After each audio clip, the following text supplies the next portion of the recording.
Morning student. तो आज हम डिस्कस करेंगे क्लास 12 की फिजिक्स का जो चैप्टर 1 चल रहा था, यूनिट 1, उसका हम आज थर्ड पार्ट कंटिन्यू करेंगे। फर्स्ट पार्ट में हम लोगों ने क्या क्या सीखा था कि आवेशों का संरक्षीकरण देखा था, स्थिर विद्युत देखा था, घर्षण विद्युत देखा था, किस प्रकार से आवेश का आदान प्रदान होता है वो समझा था हम लोगों ने अच्छे से फर्स्ट पार्ट में। सेकेंड पार्ट में हम लोगों ने विद्युत क्षेत्र की तीव्रता, विद्युत बल रेखाएं क्या होती है, तो ये सब चीजें पढ़ा था। तो आज उसी को आगे बढ़ाते हुए हम पढ़ेंगे, अभी तक हमने जो पढ़ा था वो केवल थ्योरी था। आज हम कुछ डेरिवेशन करेंगे, छोटे मोटे डेरिवेशन करके देखेंगे आज हम लोग। आज के टॉपिक में क्या क्या रहेगा, जैसे आज के टॉपिक में हमारा रहेगा विद्युत क्षेत्र की तीव्रता के लिए एक व्यंजक व्युत्पन्न करेंगे छोटा सा। फिर रहेगा वैद्युत द्विध्रुव किसे कहते हैं, वैद्युत द्विध्रुव आघूर्ण किसे कहते हैं, और अक्षीय स्थिति और निरक्षीय स्थिति, इनसे संबंधित क्वेश्चन रहेंगे। हो सकता है आज के टॉपिक, आज के पार्ट में हम लोग किसी भी स्थिति वाला कर ले, पूरे डेरिवेशन कोशिश करते हैं किसी पार्ट में हो जाए। चलिए स्टार्ट करते हैं। तो पहला क्वेश्चन है कि किसी बिंदु आवेश के कारण विद्युत क्षेत्र की तीव्रता का व्यंजक व्युत्पन्न कीजिए।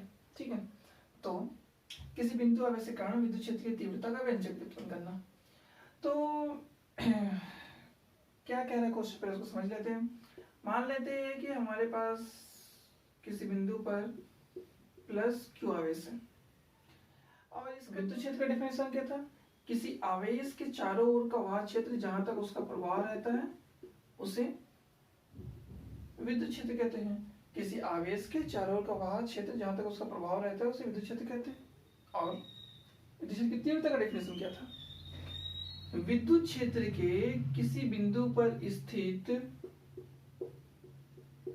विद्युत क्षेत्र के किसी बिंदु पर स्थित एकांक धनावेश जितने बल का अनुभव करता है उसे विद्युत क्षेत्र की तीव्रता कहते हैं। ठीक है, तो विद्युत क्षेत्र की तीव्रता का व्यंजक निकालना है। ओके, तो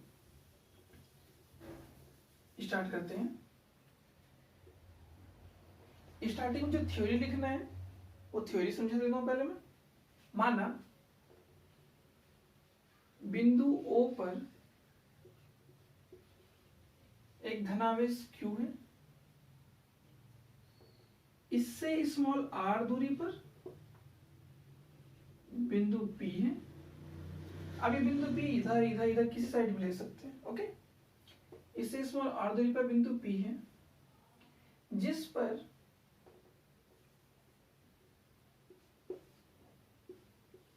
Q0 या Q0 आवेश उपस्थित है।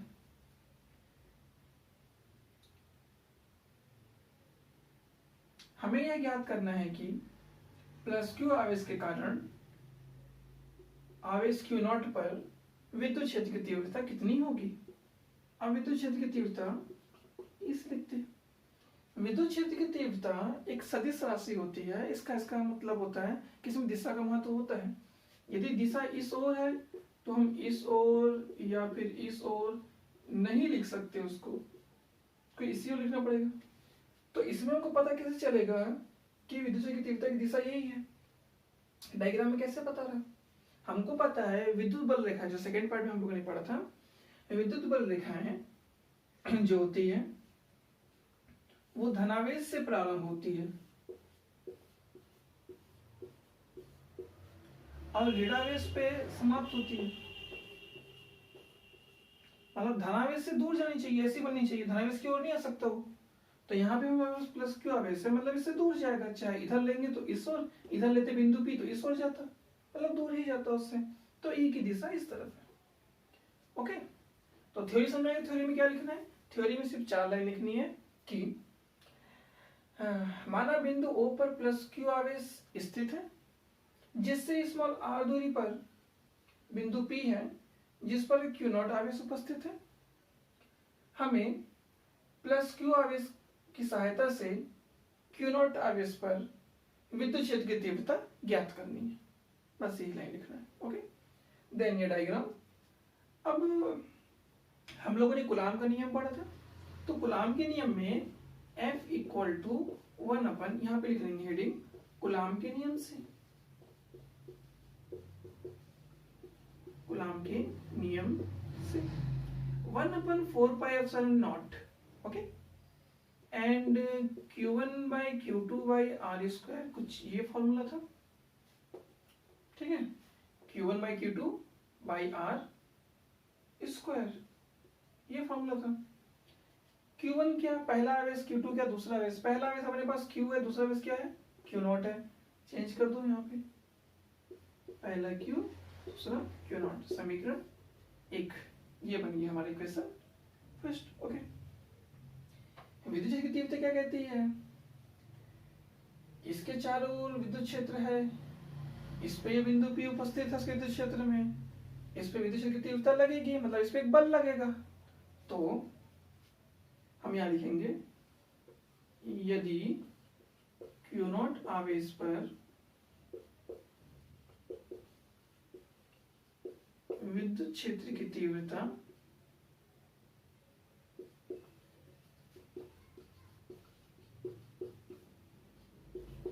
E हो तो, अब E का फॉर्मूला क्या है, E equal to F by Q0। F की जो ये वैल्यू है उसको यहाँ पुट कर देते हैं, तो बस ये समझने के लिए था, बस उतारना नहीं है इसको, यहाँ अब उतारेंगे। E equal to F by Q0, F की वैल्यू ये वाली यहाँ पुट कर देते हैं, लिख देंगे समीकरण 1 से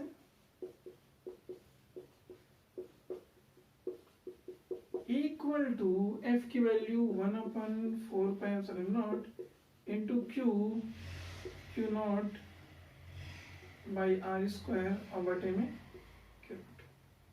ओके, एफ की वाली वैल्यू यहाँ पुट कर दिए तो यहाँ पे आ गया। देन इस Q0 से इस Q0 कटेंगे, क्योंकि ये ऊपर है ये नीचे कट जाएगा, same same. E equal to आ गया 1/4πε0 into Q by R square. मतलब किसी आवेश के कारण जो विद्युत क्षेत्र उत्पन्न हो रहा है, उस विद्युत क्षेत्र में यदि कोई भी आवेश उपस्थित है तो उस पर विद्युत क्षेत्र की तीव्रता इतनी लगेगी, ठीक है। तो ये रहा इसका डेरिवेशन, किसी बिंदु आवेश के कारण विद्युत क्षेत्र की तीव्रता का व्यंजक। ओके, नेक्स्ट हम देखते हैं कि वैद्युत ध्रुव क्या होता है और वैद्युत ध्रुव आघूर्ण क्या। तो वैद्युत ध्रुव आखिर होता क्या है, इस पर डिस्कस कर लेते हैं। वैद्युत द्विध्रुव या विद्युत द्विध्रुव, ठीक है। तो डेफिनेशन पर इसका नोट कर लेते हैं, लिखेंगे यदि दो बराबर या विपरीत आवेश वाले, ठीक है, यदि दो बराबर या विपरीत आवेश वाले आवेश एक दूसरे से बहुत ही अल्प दूरी पर स्थित हो तो, ठीक है, एक दूसरे से बहुत ही अल्प दूरी पर मतलब बहुत ही कम दूरी पर स्थित हो तो उसे वैद्युत द्विध्रुव कहते हैं। तो यहाँ पे दो आवेश ले लेते हैं अपन,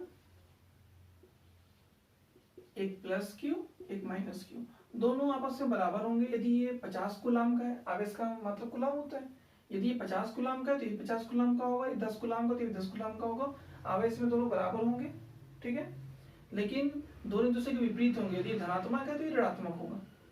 ओके, यदि दो बराबर और विपरीत आवेश बहुत ही अल्प दूरी पर, इन दोनों के बीच की दूरी को अपन 2l लिखेंगे, ये बहुत ही अल्प दूरी है। बुक में कहीं कहीं पे भी आपको ये 2a भी मिल जाएगा, 2a चाहे 2l कुछ भी ये लेते हैं।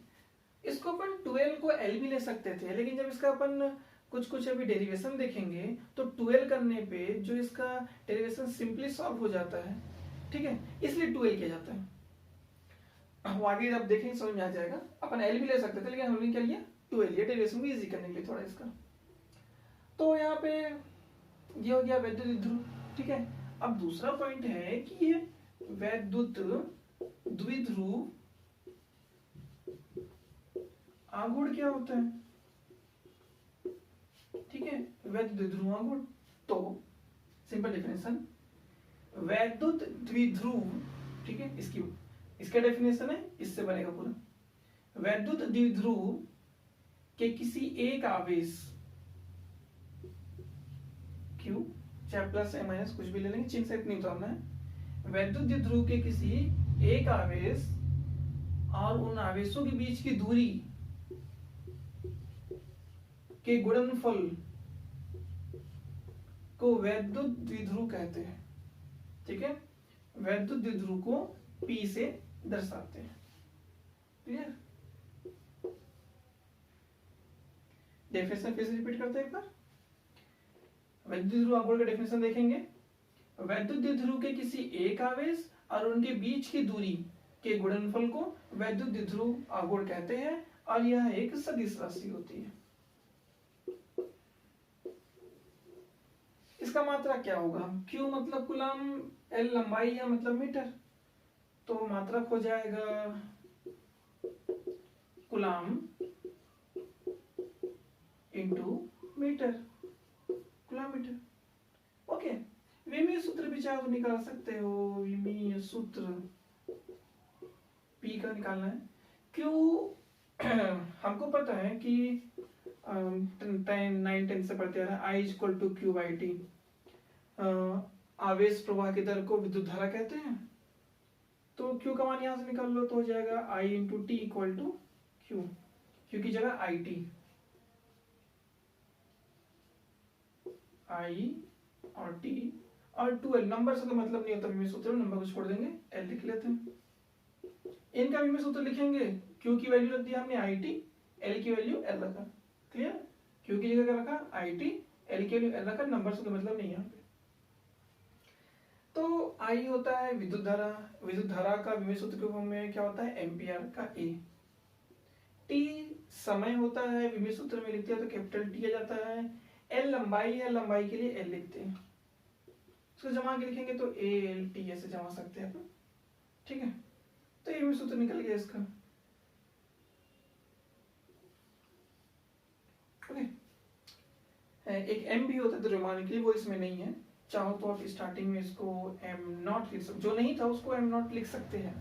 ओके, तो ये था वैद्युत ध्रुव और वैद्युत ध्रुव आघूर्ण। अब इसे क्वेश्चन देखते हैं। ओके, तो क्वेश्चन बन रहा है हमारा यहाँ पे कि वैद्युत द्विध्रुव के कारण अक्षीय स्थिति, दो स्थिति देखनी है, अक्षीय और निरक्षीय मेन होती है दोनों। ठीक है, वैद्युत द्विध्रुव के कारण अक्षीय स्थिति में विद्युत क्षेत्र की तीव्रता का व्यंजक व्युत्पन्न कीजिए। ओके, तो स्टार्ट करते हैं इसको। तो आखिर अक्षीय स्थिति क्या होता है, पहले उस पर डिस्कस कर लेते हैं, देन इसका डेरिवेशन डिस्कस करेंगे। तो अक्षीय स्थिति डेफिनेशन आप लिख लीजिएगा इसका।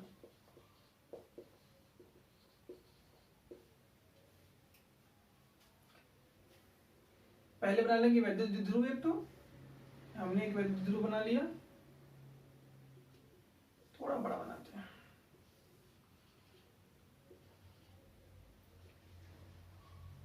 एक माइनस Q यहाँ रख देते हैं और प्लस Q यहाँ रख देते हैं। दोनों के बीच की दूरी 2L, ये तो पता ही हो गया होगा।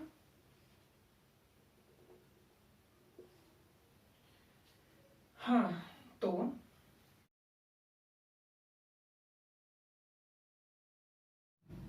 डेफिनेशन होगा इसका, जब कोई बिंदु जिस पर विद्युत क्षेत्र की तीव्रता की गणना करनी है, ठीक है, जब कोई बिंदु जिस पर विद्युत क्षेत्र की तीव्रता की गणना करनी है, यदि वह वैद्युत द्विध्रुव के बढ़ाए गए अक्ष पर, चाहे वो इधर बढ़ा सकते हैं अक्ष को, चाहे इधर बढ़ा सकते हैं, इधर इधर नहीं बढ़ा सकते, ठीक है, वैद्युत द्विध्रुव के अक्ष पर स्थित होता है तो उसे अक्षीय स्थिति कहते हैं।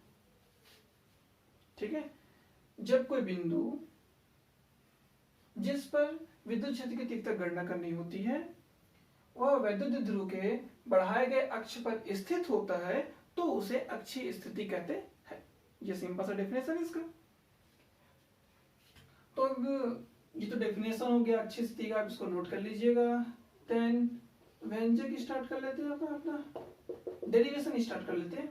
ओके, तो डेरिवेशन में भी स्टार्टिंग में कुछ थ्योरी लिखनी है, उन थ्योरी को आप सुन लीजिए, नोट कर लीजिएगा। माना AB एक वैद्युत द्विध्रुव है, माना AB एक वैद्युत द्विध्रुव है जो प्लस Q आवेश और माइनस Q आवेश से मिलकर बना हुआ है। क्लियर? माना AB एक वैद्युत द्विध्रुव आघूर्ण है जो प्लस Q आवेश और माइनस Q आवेश से मिलकर बना हुआ है, जिनके बीच की लंबाई 2L, जब इनके बीच की दूरी 2L है। ओके, इनके वैद्युत द्विध्रुव के मध्य बिंदु ओ से, ठीक है, ध्यान से लिखिएगा, वैद्युत द्विध्रुव के मध्य बिंदु ओ से स्मॉल r दूरी पर, ठीक है, स्मॉल r दूरी पर एक बिंदु P है। वैद्युत द्विध्रुव के मध्य बिंदु O से स्मॉल r दूरी पर एक बिंदु P है, जिस पर विद्युत क्षेत्र की तीव्रता की गणना करनी है। ओके, दूरी को r भी ले सकते हैं, चाहे स्मॉल d भी ले सकते हो, वो अपने ऊपर डिपेंड करता है। हम r ही लेके चलते हैं जो बुक में लिया हुआ है। तो ये हमने जमा लिया इसको, ठीक है, थ्योरी में मैंने बताया जो, उसको नोट कर लीजिएगा। अब तो हमको इस वैद्युत द्विध्रुव कारण निकालना है कि P पर कितना विद्युत की तीव्रता लगती है। तो हम एक काम करेंगे, पहले इस आवेश के कारण निकाल लेंगे कि इस बिंदु पर विद्युत क्षेत्र की तीव्रता कितनी है, फिर हम इस आवेश के कारण निकाल लेंगे बिंदु P पर विद्युत क्षेत्र की तीव्रता कितनी है, फिर दोनों को जोड़ लेंगे तो कुल निकल जाएगा। ओके, ये करेंगे। तो स्टार्ट करते हैं। प्लस Q आवेश के कारण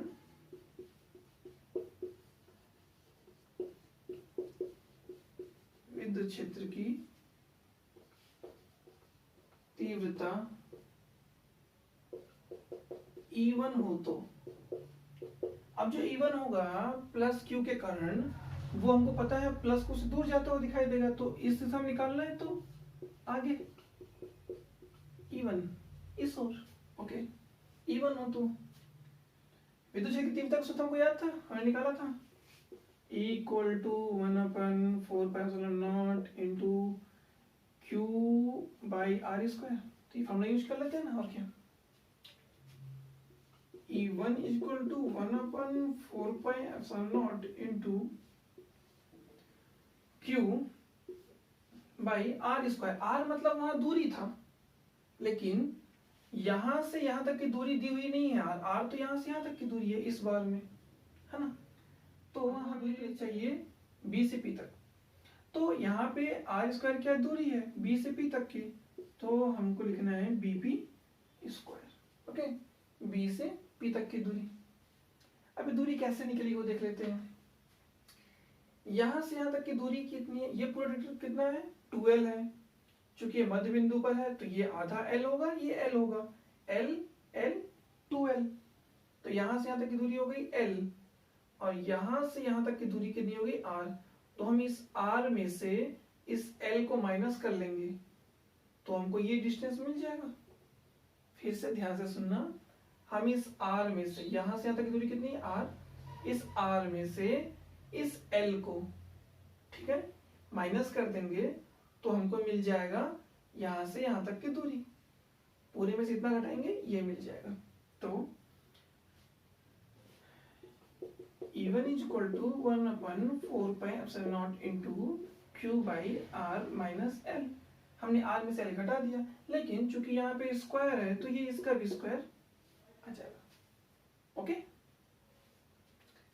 तो ये इक्वेशन फर्स्ट बन गया।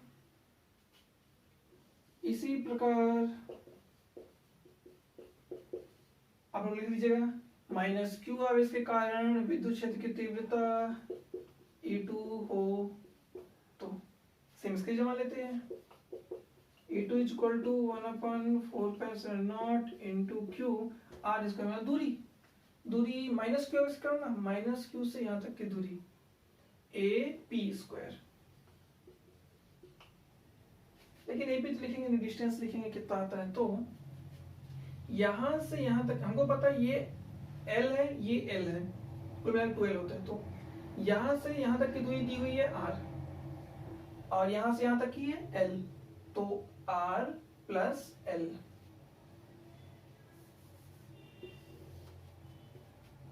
तो E2 equal to 1/4πε0 into Q by R plus L का स्क्वायर। ठीक है, अच्छा हमने चित्र में E2 दर्शाया नहीं है, चित्र में E2 किधर होगा, माइनस Q आवेश है चूंकि, तो ये उसी दिशा में नहीं हो सकता। माइनस Q आवेश क्या करता है, अपनी ओर आवेश लेता है, विद्युत बल रेखा जो होती है इसकी ओर होती है। तो चूंकि हमको इस दिशा में निकालना है तो उसके इधर होगी माइनस Q की ओर। ओके, माइनस क्यू की ओर ई होगा E2, क्योंकि विद्युत बल रेखा में हमने पढ़ा था प्लस क्यू से विद्युत बल रेखा निकलती है तो दिशा की तीव्रता उधर होगी, तो ये इससे दूर जा रही है इसलिए एरो उधर दूर बना। माइनस क्यू की ओर विद्युत बल रेखा आती है इसलिए और दिशा होंगी, तो E2 इसकी ओर बना। ओके, तो ये आ गया समीकरण 1 और वो आ गया समीकरण 2 हमारे पास। तो हमने प्लस क्यू के कारण दिशा की तीव्रता निकाल ली, माइनस क्यू के कारण दिशा की तीव्रता निकाल ली। अब कुल विद्युत क्षेत्र की तीव्रता कितनी होगी वो देख लेते हैं।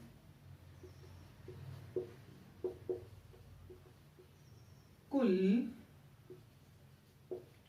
विद्युत क्षेत्र की तीव्रता E(O) तो equal to E1 plus E2। लेकिन प्रॉब्लम ये है कि विद्युत क्षेत्र कैसा है, सदिश राशि है। सदिश राशि है तो यहाँ पे E1 की दिशा इधर है और E2 की दिशा इधर है, दोनों एक दूसरे की विपरीत दिशा में है ना। दिशा विपरीत होने के कारण E2 उल्टी दिशा में है तो E2 कर लेते माइनस। ओके, दोनों क्या दिशा विपरीत है इसलिए माइनस लगा रहे हैं। दोनों एक ही दिशा में होते, चाहे इधर तो प्लस होता चाहे इधर तो प्लस होता, सिंपल। लेकिन एक उल्टी दिशा में था तो एक को माइनस करना पड़ेगा, तो हमने इसको माइनस कर लिया।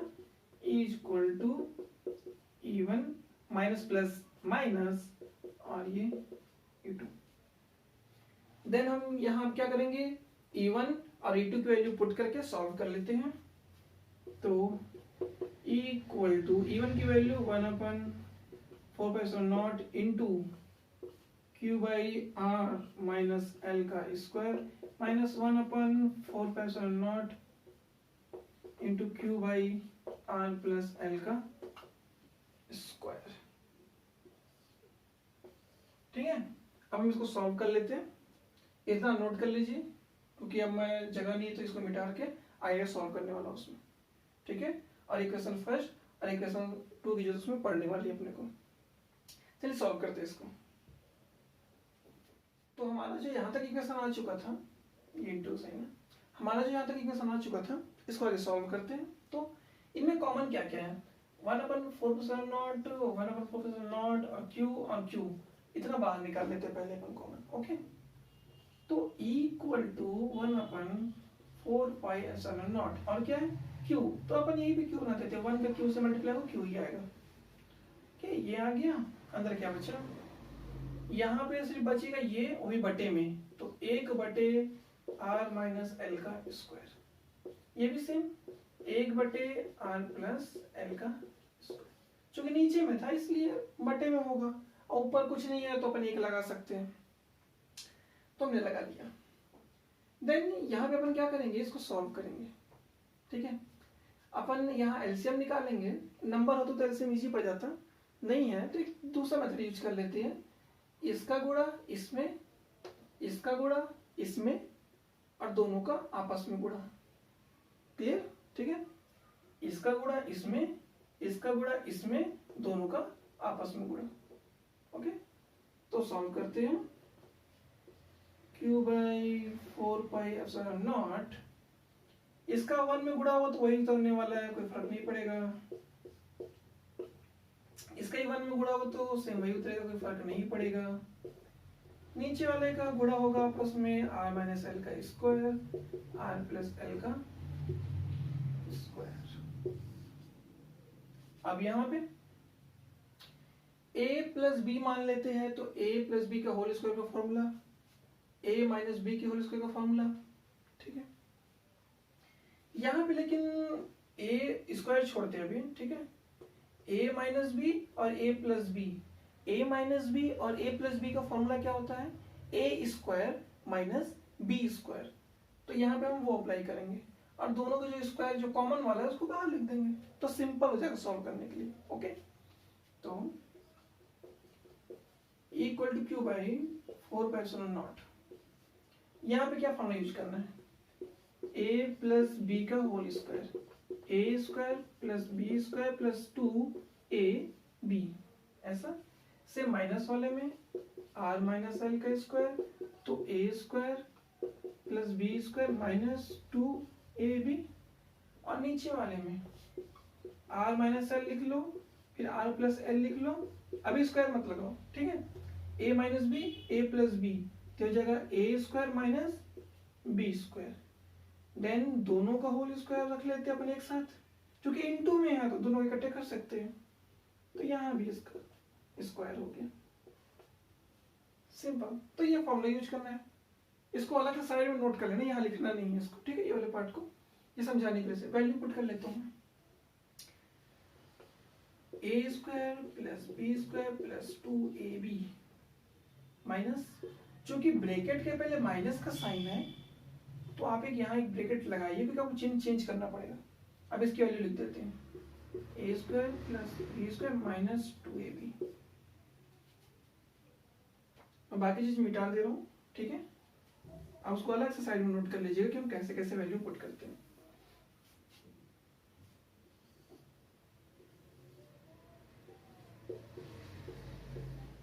अब यहाँ सेम फॉर्मूला पुट कर दे रहा मैं जो वहां बताया था, okay.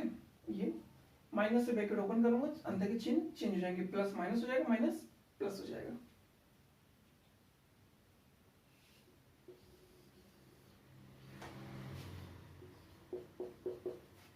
Equal to Q by 4/0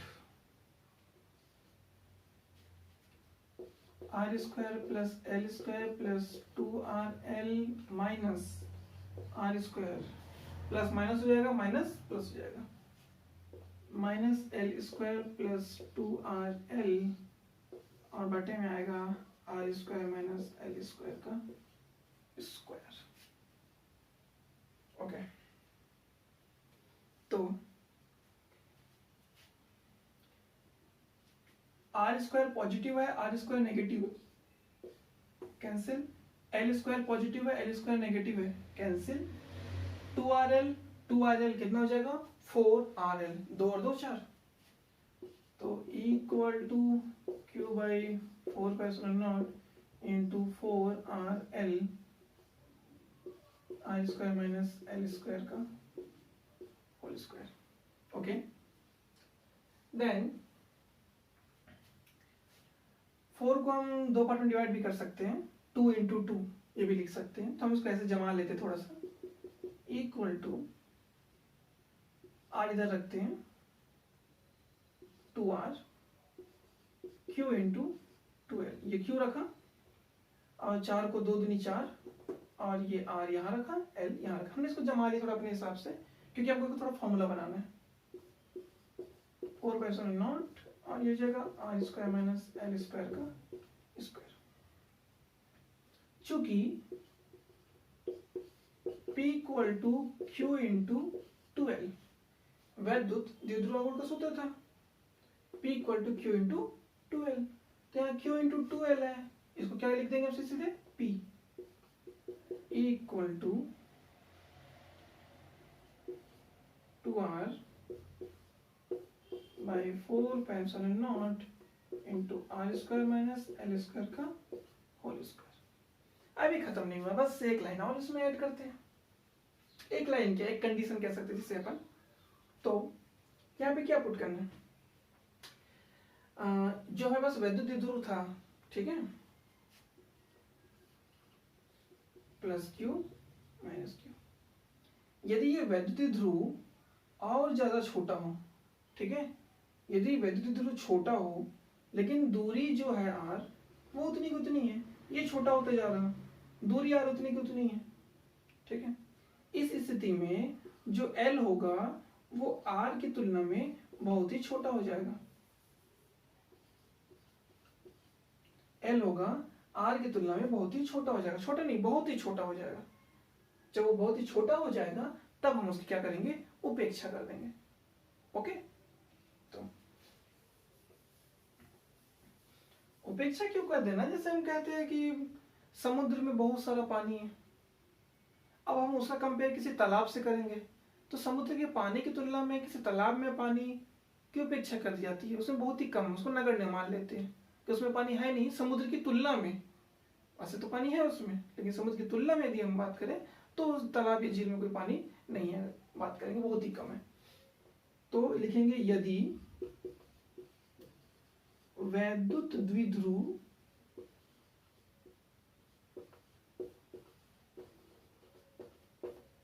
बहुत ही छोटा हो तो L more less than R, उसकी लंबाई बहुत ही दूरी छोटी हो जाएगी, दूरी के L more less than R होगा, अतः L की उपेक्षा करने पर, या उसको L ऐसे लिख दो, L को नगण्य मानने पर, ठीक है, नगण्य मान लेते हैं मतलब 0 सीधे L को, बस लास्ट पॉइंट आंसर आ जाएगा। नोट कर लीजिएगा इसको, मैं यहाँ का 2 स्टेप मिटा देता हूँ। तो